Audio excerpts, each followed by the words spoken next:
Even aside from these macro sort of outlooks, how about the AI trade? I mean, we've certainly seen signs of weakening, some skepticism there, especially surrounding NVIDIA, which hasn't filled in that pre-DeepSeek gap that it created.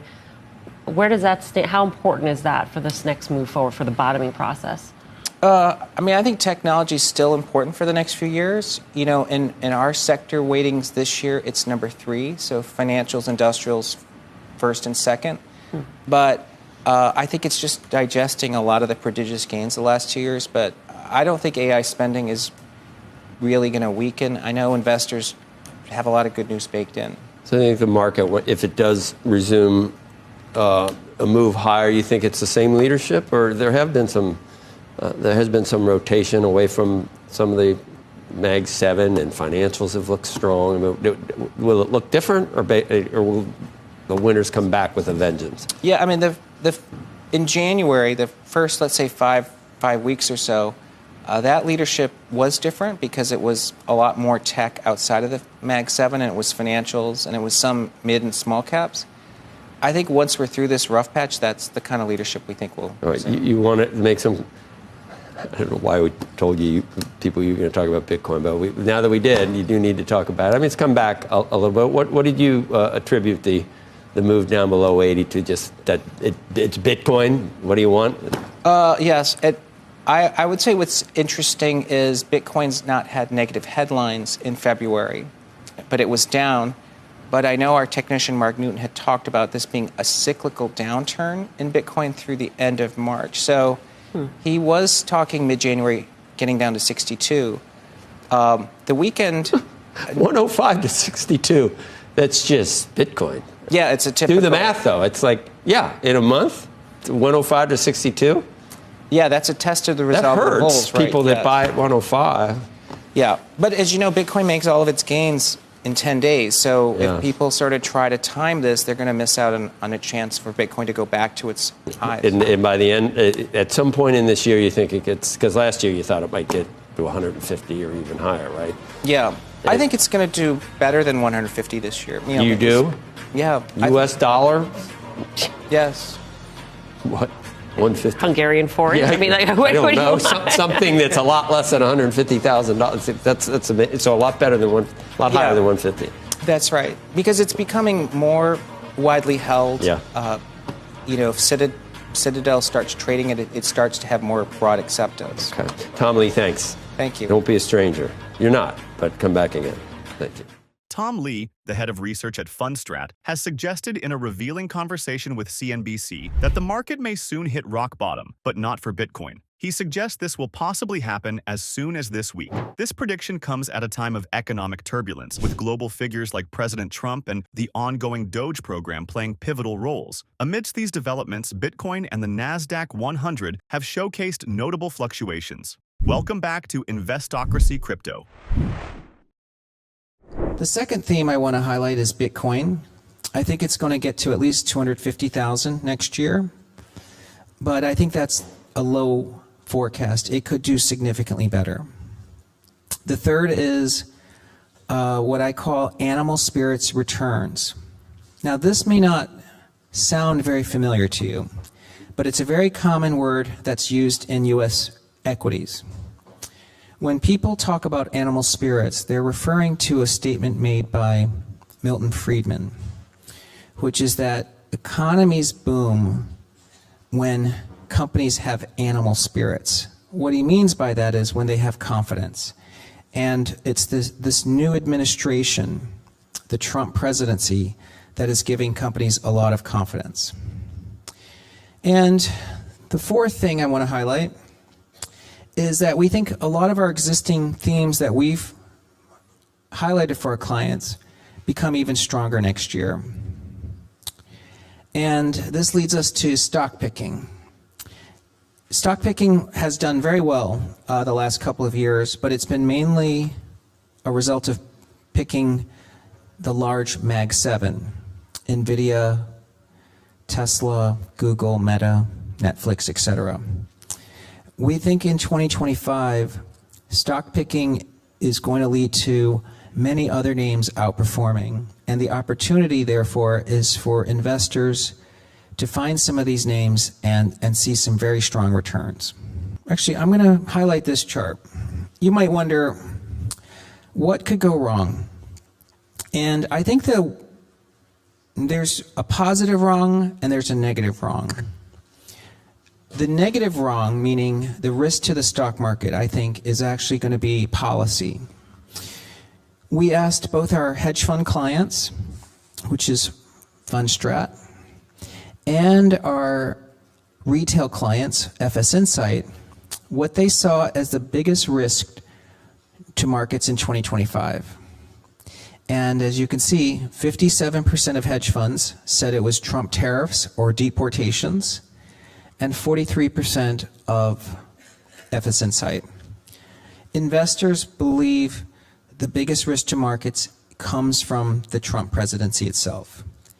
And that's what you should just keep in the back of your mind, that outside of policy from the White House, the other risks are much smaller to markets. You may wonder on valuation, how do we get to 7,000 for the S&P? We believe earnings will reach $300 in 2026. That's 18 months from now. The stock market at the end of next year is going to be priced off of 2026 earnings. And we expect the PE multiple to get to 23 times by the middle of the year, and then get to 22 times by the end of 2025. The current PE is 21 times. So we're expecting the PE to go up by 1 multiple point. All right, so let me tell you about our favorite sectors for next year. Let's start by looking at what we've recommended over time. In 2021, the S&P was up 27%, and we recommended investors buy consumer stocks, energy, and industrials. And by the way, energy outperformed, rose almost 40% that year. In 2022, the market was down 20%, but our top sector pick was energy, and energy was up 59%. So even though the market was down in 2022, we identified the best performing sector at the start of that year. So energy outperformed by almost 80%. In 2023, the S&P was up 24%. But at the time, we had said that technology should lead and that FANG could be up 50%. And as you can see in that year, technology outperformed, was up 57%. This year, the S&P is up 27%. At the start of the year, our number one sector pick was financials. And as you can see, financials outperformed the S&P. In fact, financials are outperforming the Nasdaq this year. In 2025, our top sector picks are financials, again, so that's our number one sector, small caps, and also Bitcoin. So I would say our top calls, and we've had this call for some time, is that you want to overweight financials, small caps, and Bitcoin in 2025. Tom Lee, a respected figure in market research, hints that the dips we are witnessing may soon reverse as we approach a market bottom. Against a backdrop of economic uncertainty, President Trump's strategies during his first 100 days, including intricate tariff policies, have undoubtedly stirred the pot. The ripple effect has been mirrored in stock tickers across Wall Street. Factors such as these contribute to market unpredictability. The second is that we have a much friendlier government landscape. Many of you who follow Bitcoin know that the U.S. has been hostile to Bitcoin for the last 3 years. In fact, the U.S. was essentially trying to wipe Bitcoin off and make it illegal to own in the U.S., but they were not successful. The Trump presidency is taking a very different view. Foremost, the U.S. actually wants to create a strategic Bitcoin reserve. Trump was on CNBC Friday, and he reiterated his commitment to making Bitcoin a reserve asset. I don't know if many people have thought about how much Bitcoin the U.S. might actually buy. Today, the U.S. government owns $660 billion worth of gold. They carry that gold on their balance sheet at the original cost from 1971. So officially, the U.S. owns $11 billion worth of gold. But of course, if they sold it today, it would be worth $660 billion. The U.S. owns 200,000 Bitcoin today. And in order to establish a strategic reserve, they've talked about increasing that total holding to 1 million Bitcoin, or buying roughly 800,000 additional Bitcoin at a cost of about $80 billion. The U.S. only has to sell 15% of its gold holdings to fund that purchase of Bitcoin. Well, this is what makes me think about this important chart. Today, the value of gold is $18 trillion. And the total value of Bitcoin is $2 trillion. If the U.S. is going to hold a strategic reserve of Bitcoin, it should own at least 10% of its value of gold in Bitcoin. That's about $70 billion worth. That's why I think over time, we have to think about where Bitcoin is going. Notably, Bitcoin has recently been dancing rather chaotically, experiencing a price reversal and currently valued close to 80,000 or so. Despite its decline over 10% this year, Lee points out there isn't any negative news driving this. It's all cyclical market forces weighing in. Lee optimistically charts a potential short-term target of $62,000. He goes on to boldly predict Bitcoin will climb to a whopping $150,000 by the close of the year. But before going any further, if you made it this far into the video, thank you. These videos take a lot of effort and time to make, so if you enjoyed them, please hit the like button and subscribe to the channel. This goes a long way in helping us grow. That said, back to the video. But we believe Bitcoin replaces gold. I think many of you believe that too, because it's quite useful. And if that's the case, if Bitcoin had the same value as gold, it would be worth $950,000 today. And that's more than 10 times higher than the current price of Bitcoin. We think the price of gold will rise over time, and that means that Bitcoin probably gets closer to 2 million or more. Okay, so let me talk about animal spirits quickly. It really has to do with the Trump White House.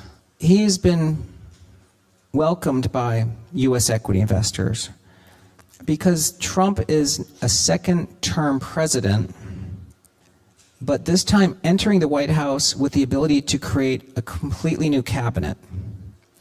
That's very different if you think about it. Most presidents in the United States, when they have a second term, have an existing cabinet that they have to reconfigure. This time he's building that cabinet from scratch, and he's picked some really savvy people.